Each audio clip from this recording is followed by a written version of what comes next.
Hey goon, take your hat off at the dinner table. Come on, Mikey, you know I'm a Buddhist. Anyways, you know the boss, right? The boss, handsome guy, exquisite. He comes to me and says he's making an RPG in Minecraft. You're telling me the big man, massive, has a fully functioning dialogue system, interactables, and stealth. I didn't say any of that. And that he ran the first public alpha test and is extremely happy with the results. Well, here comes the well-proportioned man himself. That is exactly how I would phrase that. Look at him. Handsome, talented, gargantuan. I'm making an RPG in Minecraft. And we recently ran the first alpha test. For the first time, players were transported to our new world, ready to discover its secrets. How'd it go? That was probably a bug. That was a bug. They should not have done that. They shouldn't have done that. I'm baby. Oh God, it's coming down. The playtest consisted of 4 areas. Each area would progress in difficulty, but would also introduce unique mechanics that the previous area didn't have. This gives each area a unique sense of identity, but also helps us collect diverse feedback. Our game is like a toddler discovering it has pain receptors. It hurts if we touch an active stovetop, but what if we touch it with our left hand? If there's a time to be brash and polarizing with our design decisions, that time's now. Welcome to the first area of the playtest. Bandit Cave 1. This section isn't necessarily a tutorial, but it is a good starting point for the rest of the alpha test. It has a few different enemy encounters, most of which are isolated to their own separate rooms. Using the stealth system, the player can try to take down these enemies alone and quietly. They'll also encounter a locked door, for which they'll need a key. By exploring this area, they'll be able to discover that key, but also use their first respawn point. If everything's functioning perfectly, they should be able to fight some enemies, interact with the stealth system, set the respawn point, and open and progress to the next area.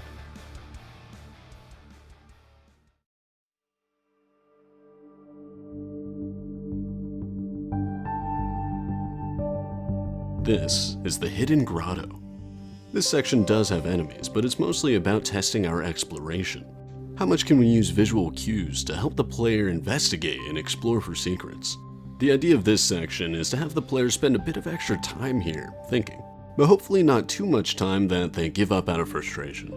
There should be a nice "oh" after they complete the section, and if they discover even more, maybe a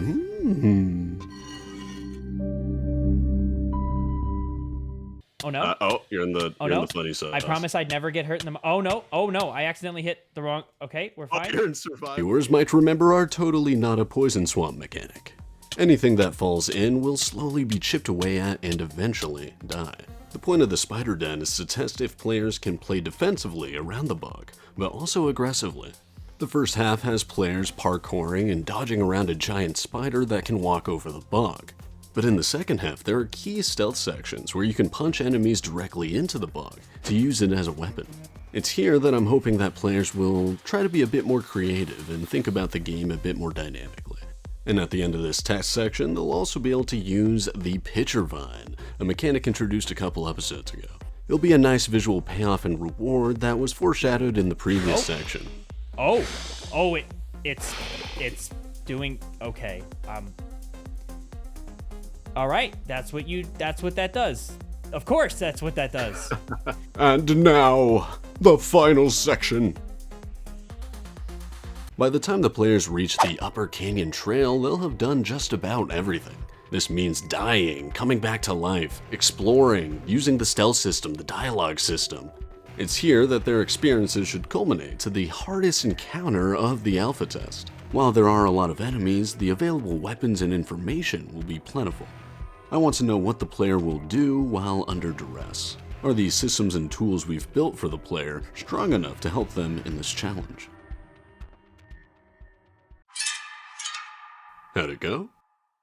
If everything's functioning perfectly... Oh God, it's coming down! Come on, Mikey, you know I'm a Buddhist. The playtest lasted about a month, and honestly, I was blown away. Some people were posting speedrun timers of the content. Some people made fan art. I had people messaging me, data mining the data pack and finding little bits of story that hadn't been revealed yet and asking questions about it. I had always hoped for, but never expected my adventure map of all things to surpass so many of my other projects and interests. I just didn't really think it was possible. So color me surprised when everything went wrong. Just before the alpha test's official release, I was running private tests with friends. We came across a bug where the stealth system was not functioning. But what really jazzercised my sweat glands was this bug was not happening to me. I could not recreate it for the life of me. And to make things even weirder, only about half of the playtests were yielding these weird results and giving that bug report. So after some tinkering and some optimizing, I thought it was gone. Again, I could never recreate it myself for whatever reason. I thought we'd be okay. At the very least, only half of the people would ever experience the bug, and I'd still get valuable feedback. And then the playtest started, and things were weirdly within expectations. Other than a few minor bugs, people were completing the content, people were having fun, giving feedback, things were going great. But there was still that 50-50 bug report.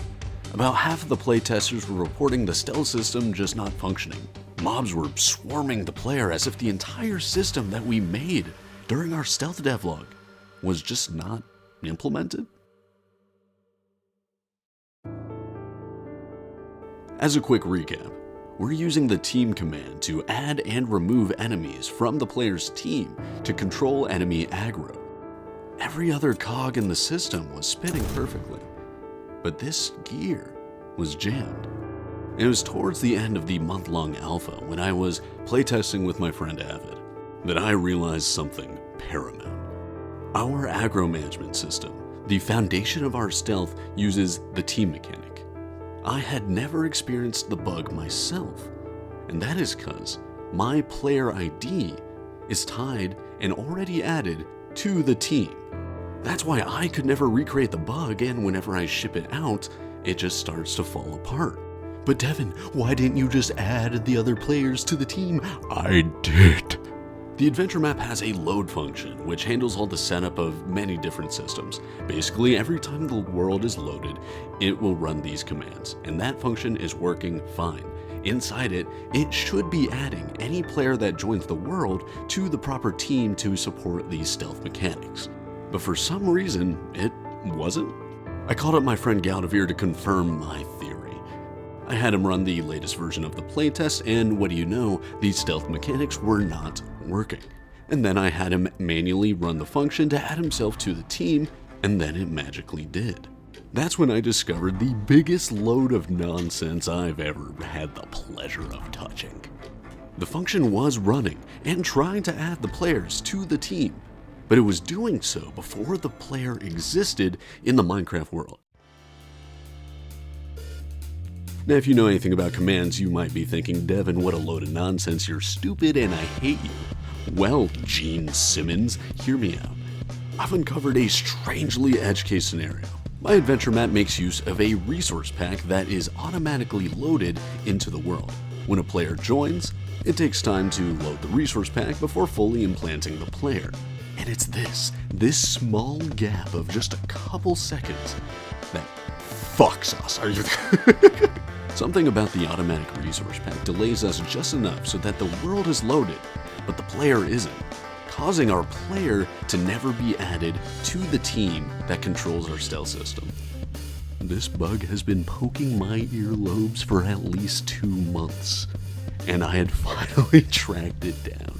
It was a simple enough fix using something called a tick advancement. This lets us specifically detect for when the player fully exists before running our set of commands.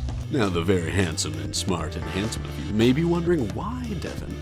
Why was it only working on 50% of all the playtesters? Well, my beautiful loaf of banana bread, this is where everything comes together. For you see, dear Watson, my RPG is designed to have stealth optional, encouraged, but optional.